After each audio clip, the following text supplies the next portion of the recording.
Good day, dear students, and welcome back to our new term and to our English class. In today's class, we're going to be beginning with a poem. This poem is called Siddhartha and the Swan, and the poem is based on the life of the Buddha and one particular incident in the life of the very young Buddha. Okay, that's before he became the Buddha. Okay, so that's why it is Siddhartha and the Swan, because that was his name. Okay, Siddhartha was his real name. Now, before we move on to the poem, I just want you to have a look at who the poet here is. And our poet is Sir Edwin Arnold. Sir Edwin Arnold was an English poet and journalist, as it is said here.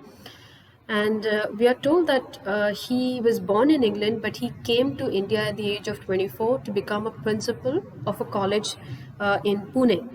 And it was when he came here and stayed here that he was fascinated with the culture and the philosophy of the East, that is of India. You know, especially with the Gautam Buddha, and he really tried to get the philosophy of the East to the West using the English language. Okay. It is said that his most famous work is his epic poem, that is The Light of Asia. And what is an epic poem? An epic poem is a very long poem, first of all, about extraordinary people and their extraordinary deeds.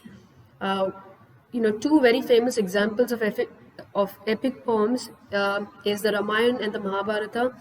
We also have the Odyssey, the Iliad, Paradise Lost by John Milton. These are all examples of epics. What we know about epic poetry is that, since it is about extraordinary men and their extraordinary deeds, we use a very different kind of language. So you will see that the language that we have in Siddhartha and the Swan is also very dignified, because it is in keeping with the style of epic poetry. Okay.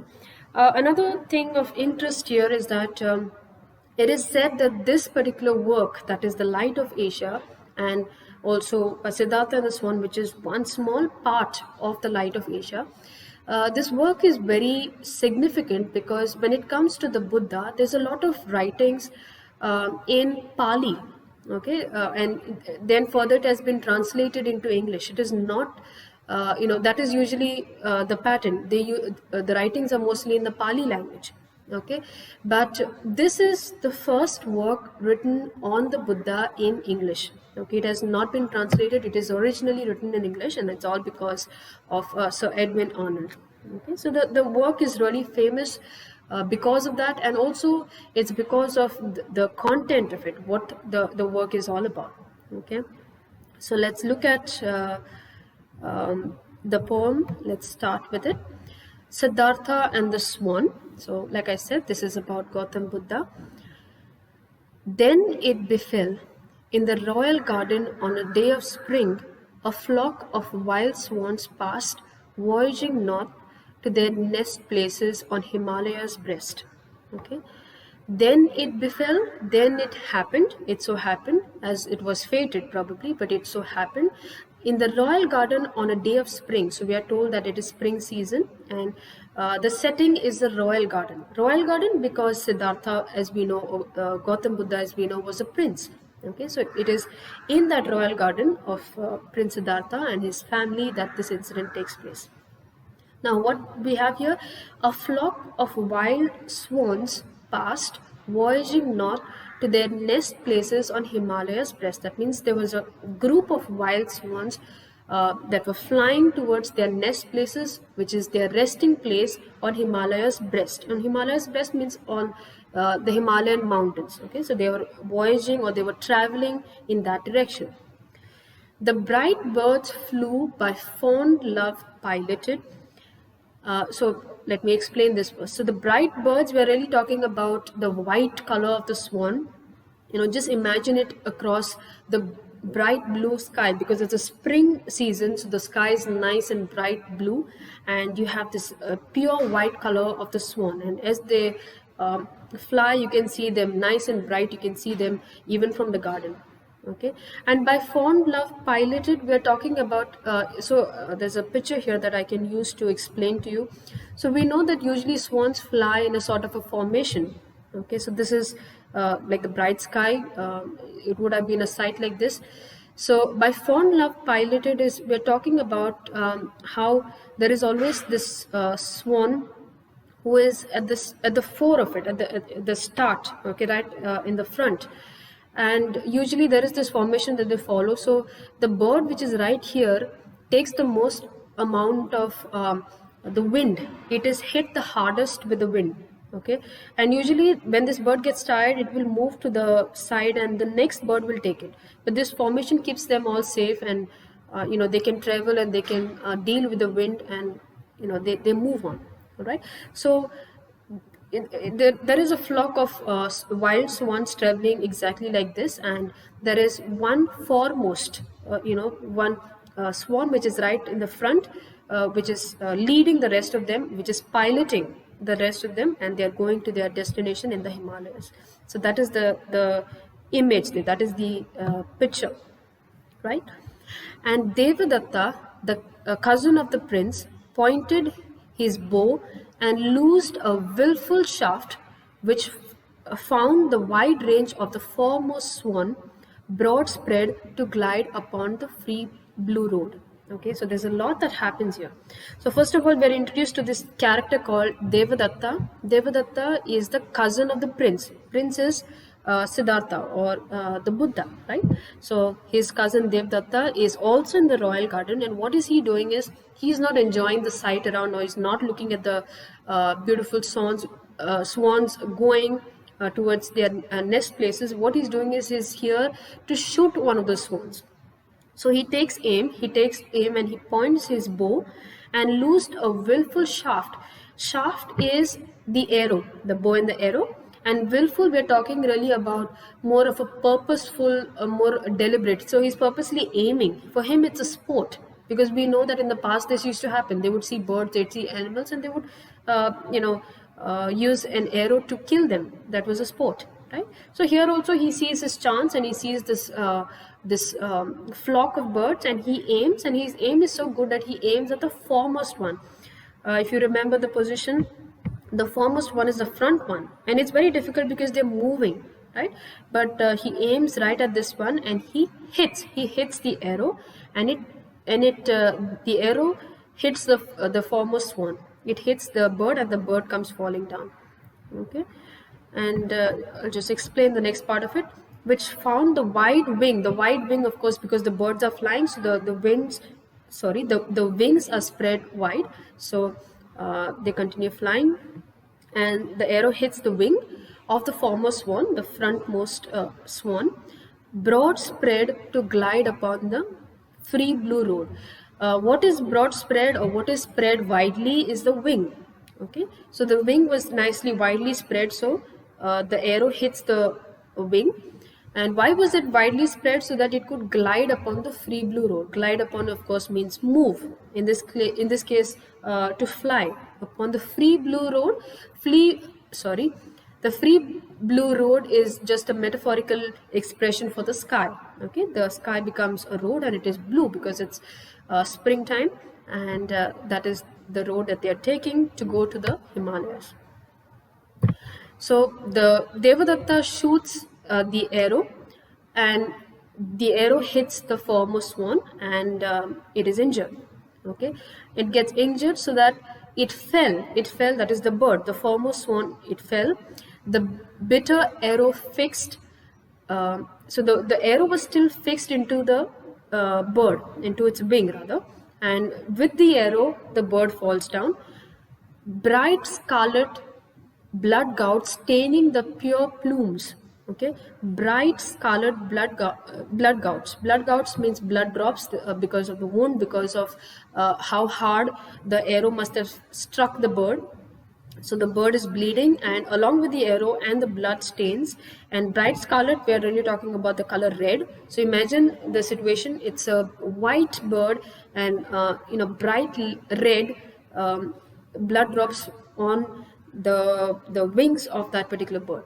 Okay, and it's almost seen as staining the pure plumes. Plumes is the wings of the bird, and pure plumes, we're just talking about how white and pure it seems, and now there are blood drops all over that white wing of the bird. Okay, so the bird falls and it's bleeding, and we see that the next part says, with seeing, Prince Siddhartha took the bird tenderly up, rested it in his lap, sitting with knees crossed as Lord Buddha sits, and soothing with a touch the wild thing's fright, composed its ruffled vans, calmed its quick heart, caressed it into peace with light, kind palms, and uh, the rest will continue later. So the first thing is that the bird falls, right? But the first person to reach there is not Devadatta, it is Prince Siddhartha who reaches there. And he feels sorry for the bird because the bird is injured, and he can see that the blood drops as well as the arrow in the bird. So he tenderly picks up the bird and he keeps the bird in his lap. Okay, I have a small picture that I can show you so you can imagine the situation. Yes, so you can see this is an illustration of it. So we have the swan here and the wound in the wing, and this is Siddhartha, and this is his cousin Devdatta who actually shot the arrow and brought the bird down. So it is a scene like this that took place. And what we are told is that the Buddha was sitting knees crossed rather, the way he usually sits, and soothing with a touch the wild thing's fright, composed its ruffled vans. So first of all, he takes the bird and he tries to soothe it. He tries to calm the bird down, and because the bird is scared, the bird thinks it's going to die, and it's in terrible pain. Of course, it has fallen also from a great height, so it could have been injured in other places as well. So he's just calming the bird down, and he composed its ruffled vents. Ruffled vents, we're really talking about, how the vents in the first place is the wings. Okay, and ruffled, we're talking about it's probably disturbed because it has fallen and it is scared as well. So it's not really well set, it is all disturbed. So he calms it down. Okay, and he keeps touching the bird and slowly calming it down, calmed its quick heart, caressed it into peace with light, kind palms. Okay, so again with his palms, he's just touching the bird. Caressing again means gently touching it, and he just tries to calm the bird down completely. And then we are told, and while the left hand held, the right hand drew the cruel steel forth from the wound. Okay, so in the left hand he holds the swan, and with his right hand he removes the arrow from the swan. Okay, and we are told that that he removes the cruel steel. And steel, we're not really talking about any steel thing here, we're just talking about the arrow. But the and steel is just one part of the arrow, because the arrow is made of a wooden stick, and the point is of course made of steel. Okay, but this is a synecdoche where we're talking about the entire arrow, but we're referring to only one part of that arrow, that is the steel. Okay, so we are told that cruel steel, because the arrow caused it so much of harm, so it's referred to as the cruel steel. And of course Siddhartha takes it off from the wound and laid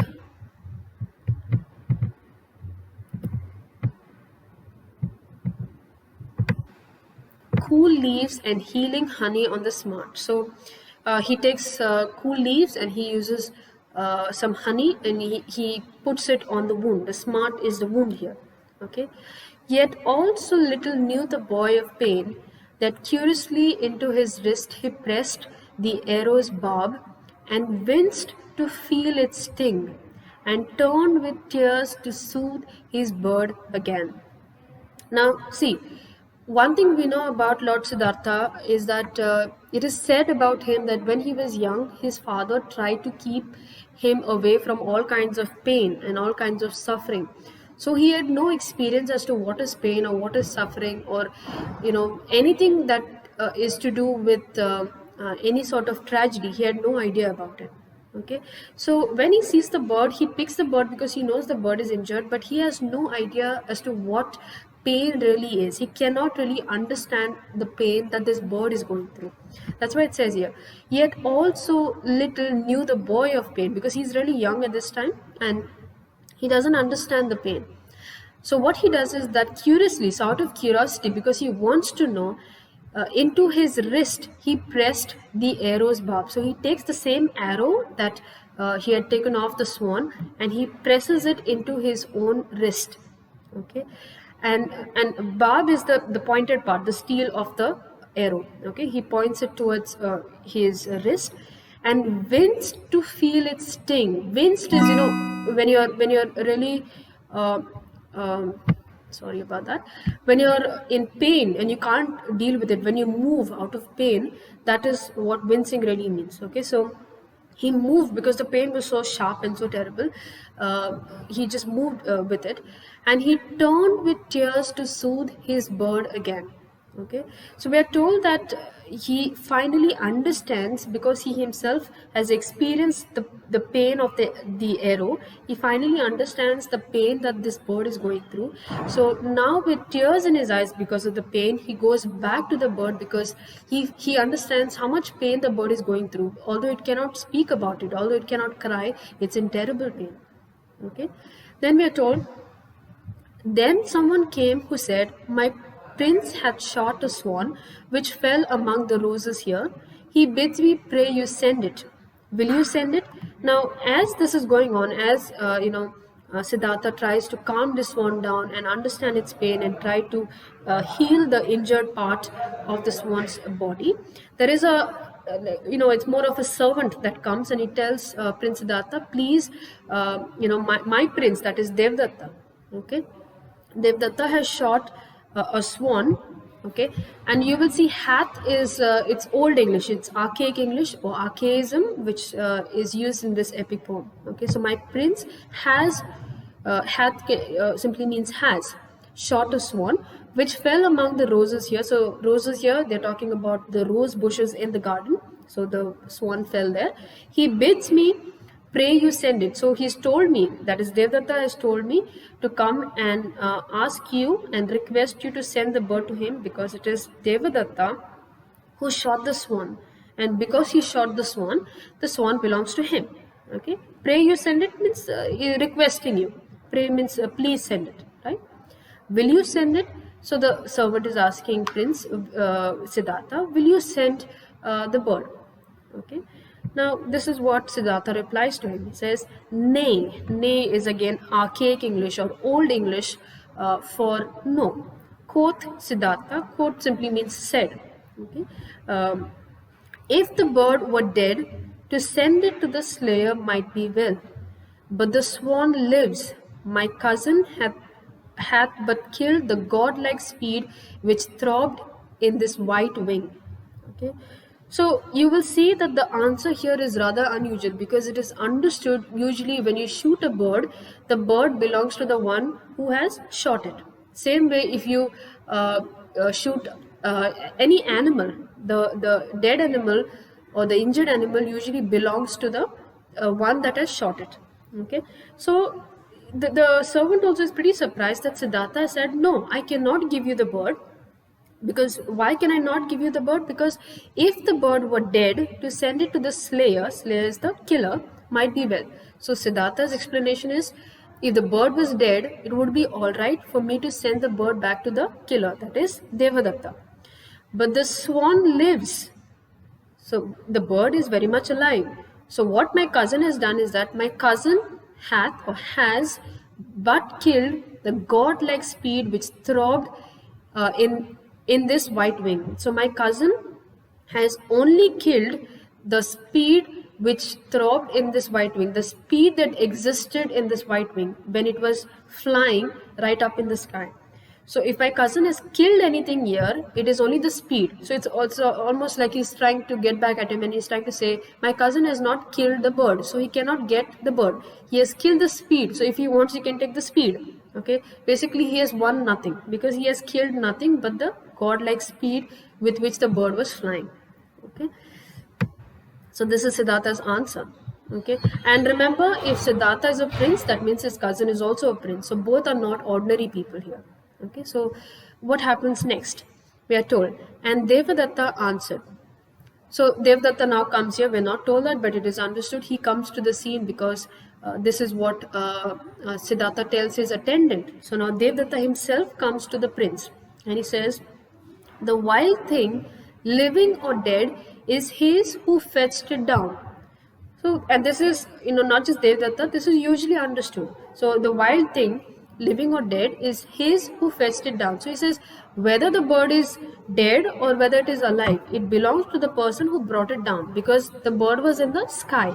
It belonged to nobody. Okay. So, yeah, next line it says here, "'Twas no man's in the clouds, but fallen its mine." Okay.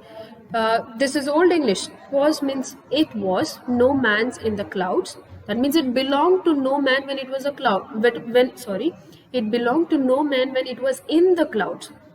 But falling down, it is mine. Okay, because I was the one who brought it down with my arrow. Okay, so give me my prize, fair cousin.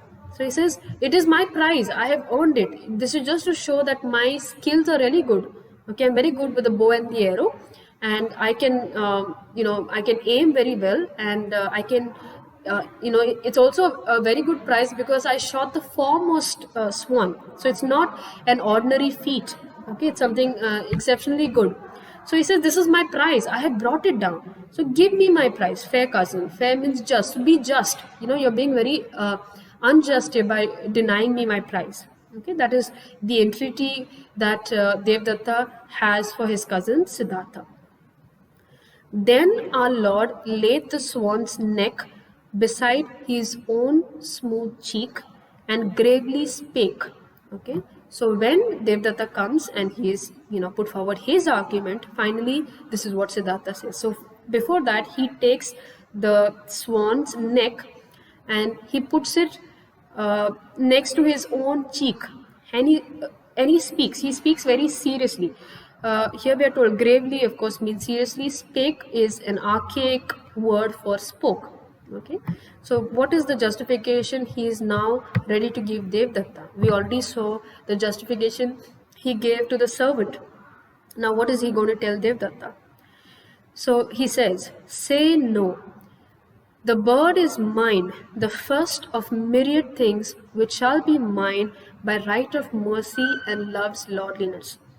For now I know, by what within me stirs, that I shall teach compassion unto men, and be a speechless world's interpreter, abating this accursed flood of woe, not man's alone. Okay, now there's a lot that we have here. What he says here is very, very significant. This is what the poem is all about. He says here, no, I cannot give you the swan. Say no, I cannot give you the swan. Why? Because the bird is mine. It belongs to me. Okay. It says the first of myriad things which shall be mine. So the bird is the first thing that belongs to me. Myriad means many. First of many things that belongs to me. And why does it belong to me? It belongs to me because I own it by right of mercy and love's lordliness. He says, because I have shown mercy and I have shown love to this bird, by that right of the mercy and the love that I have shown to this bird, this belongs to me. What you, Devdatta, have shown to the bird is hatred. What you have shown is destruction. These emotions are not as lofty or as grand as the emotions of mercy and love. Okay, that's why he says by right of mercy, because it is such a heavy emotion, and love's lordliness, love's greatness, I have shown greater emotions than you have, therefore I own this bird. Your emotions of hatred or greed or whatever it is that you have, the emotion of destroying things, that is very small in terms of the mercy and the love that I have shown this bird. Therefore, by that right, this bird belongs to me. And then he says, he goes on, so this is about the ownership. Okay, then he goes on to say, for now I know by what within me stirs, that I shall teach compassion unto men, and be a speechless world's interpreter. Now this is very significant. So through this experience, he says, I have understood through what I feel right now, through the pain that I have experienced, through this bird that I have just rescued, I have felt something within me has stirred. Something within me has changed. I felt a few things here. It has affected me in some way. And I have realized something. I have realized that I will teach compassion unto men. I will teach men how to show kindness and how to show love and care to people. How the quality of compassion is so much more important than the quality of destroying things and being proud of it. Okay, so I shall teach compassion unto men. That is one thing he says. This is what I'll teach men. And I shall be a speechless world's interpreter. That means I shall speak for and I shall be there for, a speechless world. So, like animals and birds, they cannot speak about the pain they are going through, okay, or their worries or whatever it is that they are scared about. So he says, I will be their interpreter. I will, make sure that I will protect them, okay, and I will understand their pain, okay, and I will protect them as much as I can, okay. So this is the decision that he comes with.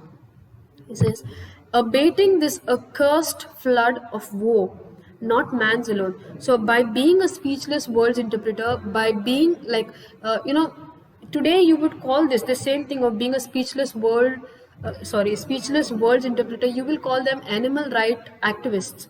Today you have them. Today, it is not acceptable to treat dogs poorly. It's not acceptable to treat any animal poorly because of these animal right activists. But this is what he is talking about very early on. He's trying to say that we only think about the suffering of men, but what about the suffering that we as humans inflict upon birds or animals, just because they don't or just because they cannot speak, they're not blessed with the power of speech, doesn't mean that they don't have pain. Okay, somebody needs to speak for them, and I will do it. I will protect them. Okay, so this is what he has decided, and in doing so he will abate this accursed flood of woe, not man's alone. So he is really, abate basically means to decrease this accursed flood of woe, this hateful flood of sorrow. He is basically referring to this whole sport of killing animals for pride. Okay, because like I said, at that time it was very famous to kill animals and birds. It was a sport. Okay, you don't have that now. Okay, but in a time where the story is set, it was very much common, and nobody would feel bad about it. It was just a thing of pride. It was just a thing of showing off once you have killed the bird or the animal. So he says, I am going to make a difference here, and I will change this thing. I will try and decrease this whole, you can say this sorrow and this pain that we put our animals and birds to. Okay, in with the excuse of it being a sport.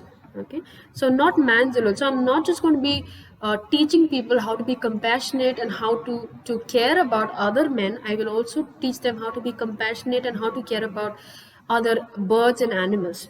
Okay, then he says, but if the prince disputes, let him submit his matter to the wise, and we will wait their word.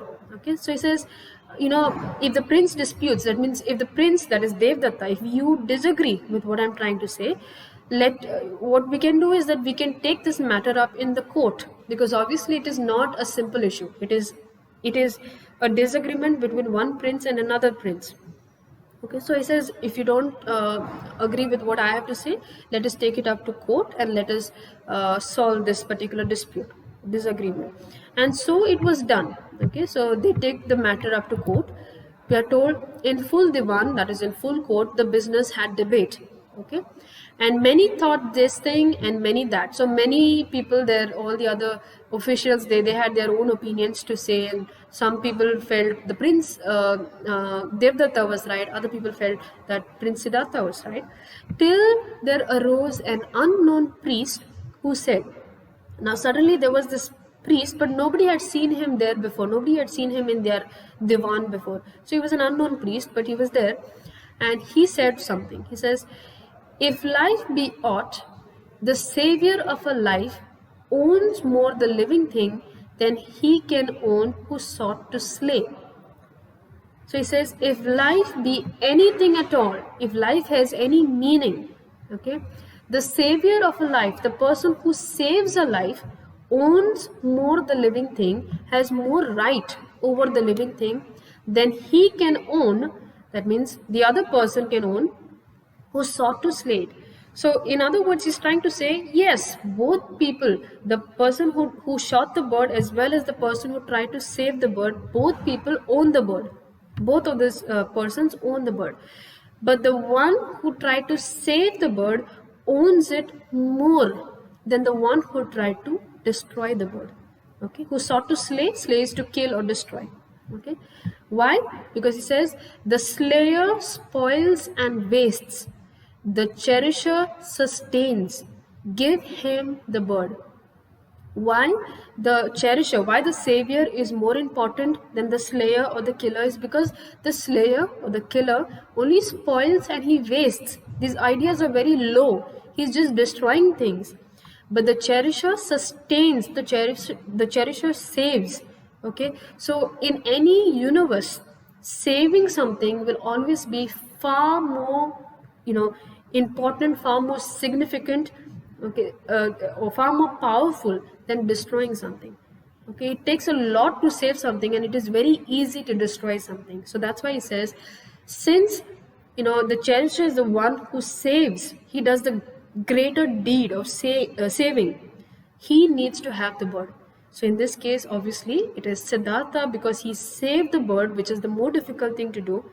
He owns the bird, not the slayer, that is the destroyer, which in this case is Devadatta, because what Devadatta tried to do is only destroy and waste that life, okay, which is nothing. It is very easy to waste something, okay. Now we are told here, with judgment all found just. So this judgment and this reasoning, everyone in the Divan, they found it very fair, very just. Okay, so this was the final decision. Everyone accepted that this makes a lot of sense. So the bird belongs to Siddhartha. But when the king sought out the sage for honor, he was gone, and someone saw a hooded snake glide forth. Okay, so we are told here that everyone was happy with the decision given by this unknown priest. So the king finally accepts this decision, and he wants to reward the man for his wisdom. Okay, but when they went to see, or they went to search for this man, this so-called priest, they find that he is nowhere to be seen. And somebody in that divan tells the other people that he had seen a hooded snake glide forth. So hooded snake, we are really referring to a cobra. So it is, it's just a reference given that it could have been God who had come all the way to this divan to give this verdict of wisdom to this entire divan here. So it could have just been, that powerful and that significant. Okay, so. And then, of course, we are told here, the gods come oft times thus. Okay, so it is possible that God himself came, and often there are stories that God came in a disguised form in order to help people and to guide them in the right direction. Okay, so we are told that it is most probably God that came in the form of that unknown priest, and he gave that verdict. So our Lord Buddha began his works of mercy. Okay, so we are told that this is how he learned how to be merciful, how to show compassion not only to other men but also to a speechless world, okay, other wild creatures, and that is how he began his works of mercy, and he began to preach compassion and mercy to men. Okay, so this is the poem, and this is all that we have. Let's quickly just look at some of the figures of speech that we have here. Our first figure of speech here is willful shaft. Okay, willful, like I told you, was the deliberate, and shaft was the arrow. And willful shaft is an example of a transferred epithet. We know that willful means purposely done, or something which is deliberate, or something which is calculated. And it is not the shaft, it's not the arrow that is calculated, it is Devadatta here. He and his aim, that is actually, they are purposely doing something wrong, okay, or purposely trying to destroy something. So it's not the shaft, but it is Devadatta who is willful. But the adjective willful is used with the shaft, and it is given to the shaft, and that is an example of a transferred epithet. It has been transferred from Devadatta to his shaft. Okay, so this is the figure of speech of transferred epithet. So that is one. Free blue road, I think I've already mentioned this. Free blue road is a metaphoric expression. The road simply refers to the sky. Blue road refers to the blue sky. Okay. Next we have, yes, it's ruffled vans. Okay. The whole line says, soothing with a touch the wild thing's fright. Composed, it's ruffled vans. Ruffled is the disturbed, vans, of course, is the wings. Okay. And it is not possible that, Siddhartha only composed and calmed the wings. You can't just compose one part of the body, you compose the entire bird. Okay, so we're using one part of the swan's body, that is his wings, but we're referring to the entire swan. Okay, so it is not Siddhartha who composed only the wands, he composed the entire swan. Okay, but we are only referring to one part, but we mean the entire swan. So when one part of the body is used to refer to the entire bird, that is an example of a synecdoche. Okay, so it's ruffled wands simply means the entire bird which was disturbed, and it is an example of a synecdoche. Then the third one here, rather the fourth one, the fourth figure of speech here is kind palms. Okay, this is where we are really talking about Siddhartha and his kind palms, and how he's trying to nurse the bird back to health. And it's not the palms, his palms are not kind, it is Siddhartha who is kind. Okay, so here again you will see that the adjective or the epithet kind has been transferred from the person, that is Siddhartha, to his palms. The palms cannot be kind, it is the person that is kind. Okay, so this again is an example of a transferred epithet. Then next one is cruel steel. Okay, we are told that the cruel the right hand drew the cruel steel forth from the wound. Okay, again, like I said, the arrow is not made up only of steel, it is also made up of wood. Together the steel and the wood makes up the arrow. Okay, so when they say that Siddhartha drew out the cruel steel, we are talking more about the entire arrow and not just the steel of it. Okay, but what we are doing is we are referring to the entire arrow, but we are only using one part of it, that is the steel. Okay, this example is this is also another example of a synecdoche, where we use one part to refer to the entire object or being. Okay, so here in this case again, cruel steel is a synecdoche. Let's see if we have any more. Yes. Besides that, we've got archaism. So we've looked at it already. I think we have seen hath, quoth, spake. These are all nay, another word. These are all examples of archaic expressions. These are old-fashioned expressions which we do not use anymore, but they also give a certain sort of loftiness and certain sort of dignity to the work. Ought is again another example of archaism. And yes, I think that is it for this class. Thank you, students.